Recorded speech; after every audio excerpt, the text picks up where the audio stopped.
कहानी संसार में लीजिए सुनिए।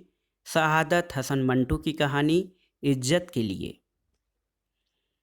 चवन्नी लाल ने अपनी मोटरसाइकिल स्टॉल के साथ रोकी और गद्दी पर बैठे बैठे सुबह के ताज़ा अखबारों की सुर्खियों पर नजर डाली। साइकिल रुकते ही स्टॉल पर बैठे हुए दोनों मुलाजिमों ने उसे नमस्ते कही थी, जिसका जवाब चवन्नी लाल ने अपने सर की खफीफ झुंबिश से दे दिया था।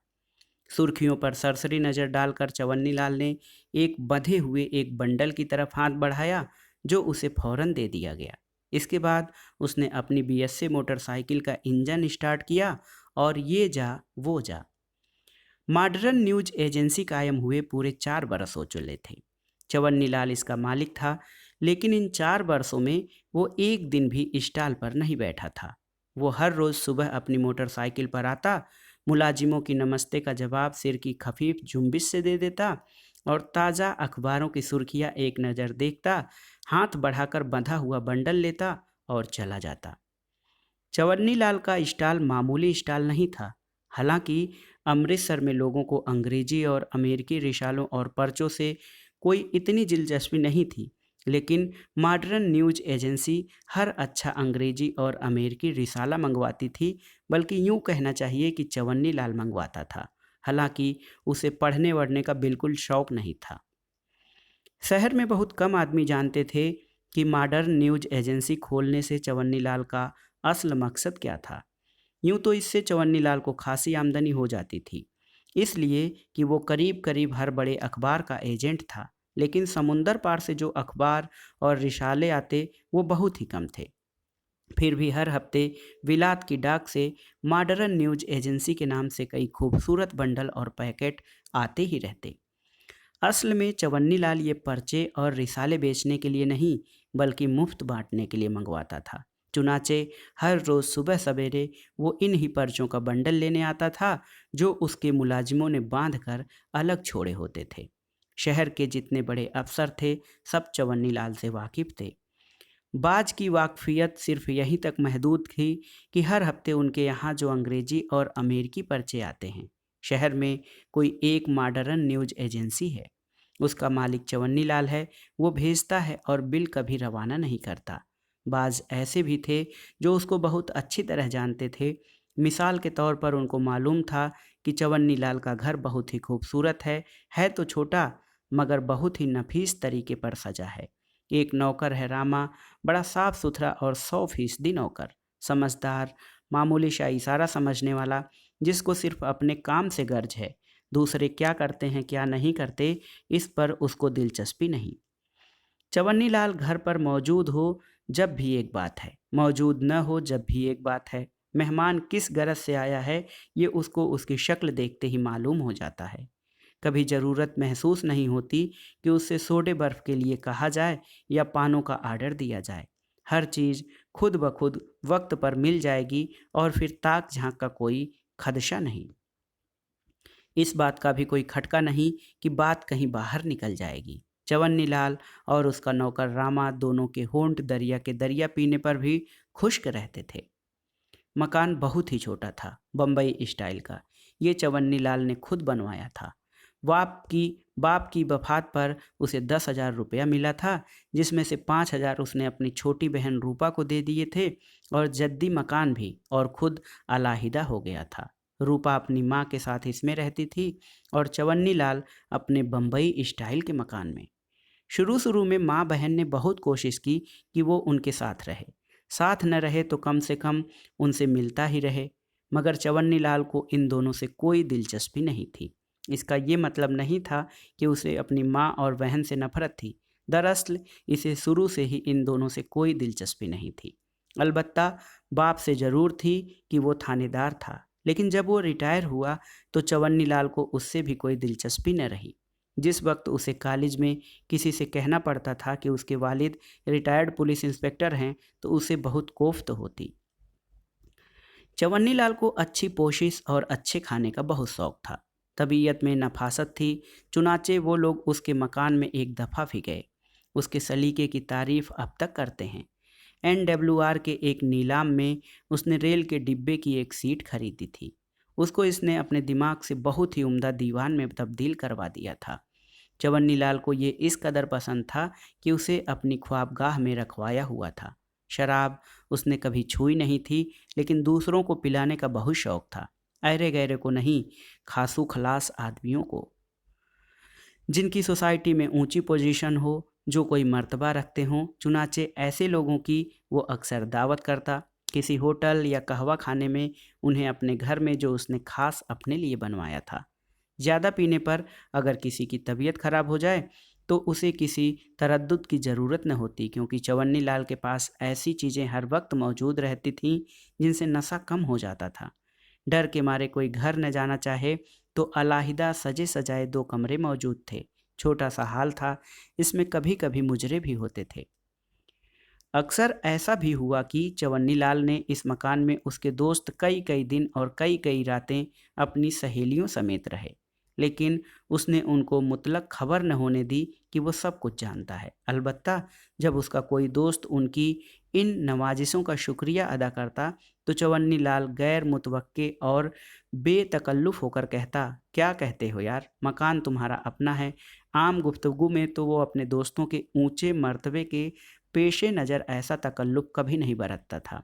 चवन्नी लाल का बाप लाला गिरधारी लाल ऐन उस वक्त रिटायर हुआ जब चवन्नी लाल 3rd डिवीज़न में एंट्रेंस पास करके कॉलेज में दाखिल हुआ। पहले तो ये था कि सुबह शाम घर पे मिलने वालों का तांता बंधा रहता था। डालियों पर डालियां आ रही हैं, रिश्वत का बाजार गर्म है, तनख्वाह बोनस सीधी बैंक में चली जाती थी। लेकिन रिटायर होने पर कुछ ऐसा पासा पलटा कि लाला गिरधारी लाल का नाम जैसे बड़े आदमियों के रजिस्टर से कट गया। यूं तो जमा पूंजी काफ़ी थी, लेकिन लाला गिरधारी लाल ने बेकार मुबास कुछ क्या कर मकानों का सट्टा खेलना शुरू कर दिया और 2 बरसों में ही आधी से ज़्यादा जायदाद गंवा दी। और फिर लंबी बीमारी ने आ घेरा। इन तमाम वाक़ियात का चवन्नी लाल पर अजीबो-गरीब असर हुआ। लाला गिरधारी लाल का हाल पुतला होने के साथ चवन्नी लाल के दिल में अपना पुराना ठाठ और अपनी पुरानी साख कायम रखने की ख्वाहिश बढ़ती गई, और आखिर में उसके ज़हन ने आहिस्ता आहिस्ता कुछ ऐसी करवट बदली कि वो बड़े आदमियों का बज़ाहिर हम जलीस था, हम पियाला वो हम निवाला था, लेकिन असल में वो उनसे बहुत दूर था। उनके रुतबे से, उनकी जाहो मंजिलत से। अलबत्ता उसका वही रिश्ता था जो एक बुत से पुजारी का हो सकता है या एक आका से एक गुलाम का। हो सकता है कि चवन्नी लाल के वजूद किसी गोसे में बहुत ही बड़ा आदमी बनने की ख्वाहिश थी, जो वहीं की वहीं दब गई और ये सूरत इख्तियार कर गई। वो अब उसके दिलो दिमाग में थी, लेकिन ये ज़रूर है कि जो कुछ भी वो करता, इसकी इंतहाई दर्जे का खुलूस था। कोई बड़ा आदमी उससे मिले न मिले, यही काफ़ी था कि वो उसके लिए हुए अमेरिकी और अंग्रेजी पर्चे एक नज़र देख लेता है। फसादात अभी शुरू नहीं हुए थे, बल्कि यूं कहना चाहिए कि तकसीम की बात भी अभी नहीं चली थी कि चवन्नी लाल की बहुत दिनों की मुराद पूरी होती नजर आई। एक बहुत ही बड़े अफसर थे जिससे चवन्नी लाल की जान पहचान न हो सकी थी। एक दफ़ा उसके मकान पर शहर की सबसे खूबसूरत तवाइफ का मुजरा हुआ। चंद दोस्तों के हमराह इस बड़े अफसर का शर्मीला बेटा हरबंस भी चला आया। चुनाचे जब चवन्नी लाल की इस नौजवान से दोस्ती हो गई तो उसने समझा कि एक न एक दिन इसके बाप से भी राहो रश्म पैदा हो जाएगी। हरबंस ने, जिसने तायुश की ज़िंदगी में नया नया कदम रखा था, बहुत ही अल्हड़ था। चवन्नी लाल खुद तो शराब नहीं पीता था, लेकिन हरबंश का शौक़ पूरा करने के लिए और उसे शराब नोशी के अदब आदाब सिखाने के लिए एक दो दफ़ा उसे भी पैनी पड़ी, लेकिन बहुत ही कलील मिकदार में। लड़के को शराब पैनी आ गई तो उसका दिल किसी और चीज़ को चाहा।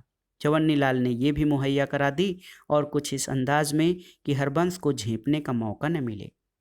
जब कुछ दिन गुजर गए तो चवन्नी लाल को महसूस हुआ कि हरबंस की ही दोस्ती काफ़ी है, क्योंकि इसी के ज़रिए से वो लोगों की सिफारिशें पूरी करा लेता था।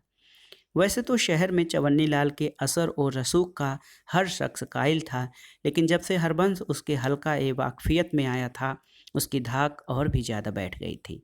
अक्सर यही समझते थे कि चवन्नी लाल अपने असर और रसूख से जाती फ़ायदा उठाता है, मगर ये हकीकत है कि उसने अपने लिए कभी किसी से सिफारिश नहीं की थी। उसको शौक़ था दूसरों के काम करने और उन्हें अपना मनमून एहसान बनाने का, बल्कि यूँ कहिए कि उनके दिलो दिमाग पर कुछ ऐसे ख़यालात तारी करने का भी कमाल है। एक मामूली सी न्यूज़ एजेंसी का मालिक है, लेकिन बड़े बड़े हाकिमों तक उसकी रसाई है। बाज ये समझते थे कि वो खुफिया पुलिस का आदमी है, जितने मुंह उतनी बातें। लेकिन चवन्नी लाल हकीकत में जो कुछ था, बहुत ही कम आदमी जानते थे। एक को खुश कीजिए तो बहुत सो नाराज करना पड़ता है। चुनाचे चवन्नी लाल के यहाँ एहसानमंद थे, वहाँ दुश्मन भी थे, और इस ताक में रहते थे कि मौका मिले और उससे बदला लें। फसादात शुरू हुए तो चवन्नी लाल की मसरूफियात ज़्यादा हो गई। मुसलमान और हिंदुओं दोनों के लिए उसने काम किया, लेकिन सिर्फ उन्हीं के लिए जिनका सोसाइटी में कोई दर्जा था। उसके घर की रौनक भी बढ़ गई। करीब करीब हर रोज़ कोई न कोई सिलसिला रहता। स्टोर रूम जो सीढ़ियों के नीचे था, शराब और बियर की खाली बोतलों से भर गया था। हरबंस का अल्हड़पन अब बहुत हद तक दूर हो चुका था। अब उसे चवन्नी लाल की मदद की ज़रूरत नहीं थी। बड़े आदमी का लड़का था। फशादाद ने दस्तरख्वान बिछाकर नित नई चीज़ें उसके लिए चुन दी थीं। चुनाचे करीब करीब हर रोज़ वो चवन्नी लाल के मकान में मौजूद होता। रात के 12 बजे होंगे। चवन्नी लाल अपने कमरे में रेलगाड़ी की सीट से बनाए हुए दीवान पर बैठा अपने पिस्तौल पर उंगली घुमा रहा था कि दरवाजे पर जोर की दस्तक हुई। चवन्नी लाल चौंक पड़ा और सोचने लगा भलवाई, नहीं रामा, नहीं। वो तो कई दिनों से कर्फ्यू के बाइस नहीं आ रहा था। दरवाजे पर फिर दस्तक हुई और हरबंस की सहमी हुई डरी हुई आवाज़ आई। चवन्नी लाल ने दरवाज़ा खोला। हरबंस का रंग हल्दी के गाभे की तरह जर्द था, होठ तक पीले थे। चवन्नी लाल ने पूछा, क्या हुआ? वो आवाज़ हरबंस के सूखे हुए गले में अटक गई। चवन्नी लाल ने उसको दिलासा दिया, घबराइए नहीं, बताइए क्या हुआ है। हरबंस ने अपने खुश्क होठों पर जबान फेरी। वो लहू बंद ही नहीं होता, लहू। चवन्नी लाल समझा था कि शायद लड़की मर गई है। चुनाचे ये सुनकर उसे नाउम्मीदी सी हुई, क्योंकि वो लाश को ठिकाने लगाने की पूरी स्कीम अपने होशियार दिमाग में तैयार कर चुका था। ऐसे मौक़ों पर जब उसके घर में उसके मेहमान किसी मुश्किल में गिरफ्तार हो जाएं, चवन्नी लाल का दिमाग गैर मामूली तौर पर मुस्तैद हो जाता था। मुस्कुराकर उसने हरबंस की तरफ देखा, जो कि लरज रहा था। मैं सब ठीक किए देता हूँ, आप घबराइए नहीं। ये कहकर उसने इस कमरे का रुख किया जिसमें हरबंस तकरीबन 7 बजे से एक लड़की के साथ जाने क्या करता रहा था। चवन्नी लाल ने एकदम बहुत सी बातें सोची। डॉक्टर नहीं, बात बाहर निकल जाएगी। एक बहुत बड़े आदमी की इज्जत का सवाल है, और ये सोचते हुए उसे अजीबो गरीब किस्म की मुसर्रत महसूस होती कि वो एक बहुत बड़े आदमी के नंगो नामूस का मुहाफिज है। रामा, कर्फ्यू के बाइस वो कई दिनों से नहीं आ रहा था। बर्फ़, हाँ बर्फ़ ठीक है, रेफ्रिजरेटर मौजूद था। लेकिन सबसे बड़ी परेशानी चवन्नी लाल को ये थी कि वो लड़कियों और औरतों के ऐसे मुआमलों से बिल्कुल बेखबर था। लेकिन उसने सोचा, कुछ भी हो, कोई न कोई उपाय निकालना ही पड़ेगा। चवन्नी लाल ने कमरे का दरवाज़ा खोला और अंदर दाखिल हुआ। सागवान के स्प्रिंगों वाले पलंग पर एक लड़की लेटी थी और सफ़ेद चादर खून में लुथड़ी हुई थी। चवन्नी लाल को बहुत घिन आई, लेकिन वो आगे बढ़ा। लड़की ने करवट बदली और एक चीख उसके मुंह से निकली, भैया। चवन्नी लाल ने भींची हुई आवाज़ में कहा, रूपा। और उसके दिमाग में ऊपर तले सैकड़ों बातों का अंबार सा लग गया। इनमें सबसे ज़रूरी बात यह थी कि हरबंस को पता न चले कि रूपा उसकी बहन है। चुनाचे उसने मुंह पर उंगली रखकर रूपा को खामोश रहने का इशारा किया और बाहर निकलकर मुआमले पर गौर करने के लिए दरवाजे की तरफ बढ़ा। दहलीज में हरबंस खड़ा था। इसका रंग अब पहले से भी जर्ज था। होठ बिल्कुल बेजान हो गए थे, आंखों में वहशत थी। चवन्नी लाल को दो बद्दू देखकर वो पीछे हट गया। चवन्नी लाल ने दरवाज़ा भीड़ दिया। हरबंस की टांगें कांपने लगी। चवन्नी लाल खामोश था। उसके चेहरे का कोई खत बिगड़ा हुआ नहीं था। असल में वो सारे मामले पर गौर कर रहा था, इस कदर लामक से गौर कर रहा था कि वो हरबंस की मौजूदगी से भी गाफिल था। मगर हरबंस को चवन्नी लाल की गैर मामूली खामोशी में अपनी मौत दिखाई दे रही थी। चवन्नी लाल अपने कमरे की तरफ बढ़ा तो हरबंस जोर से चीखा और दौड़कर उसमें दाखिल हुआ। बहुत ही जोर से कांपते हुए हाथों से रेलगाड़ी की सीट वाले दीवान पर से पिस्तौल उठाया और बाहर निकलकर चवन्नी लाल की तरफ तान दिया। चवन्नी लाल फिर भी कुछ न बोला। वो अभी तक मुआमला सुलझाने में मुस्तगरक था। सवाल एक बहुत बड़े आदमी की इज्जत का था। पिस्तौल हरबंस के हाथ में कँप-कँपाने लगा।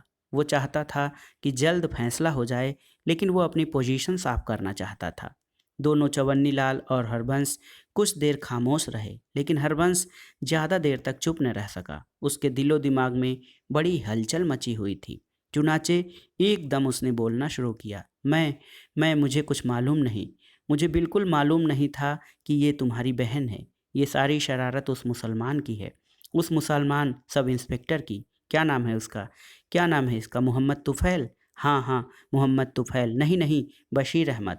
नहीं, नहीं, मोहम्मद तुफ़ैल।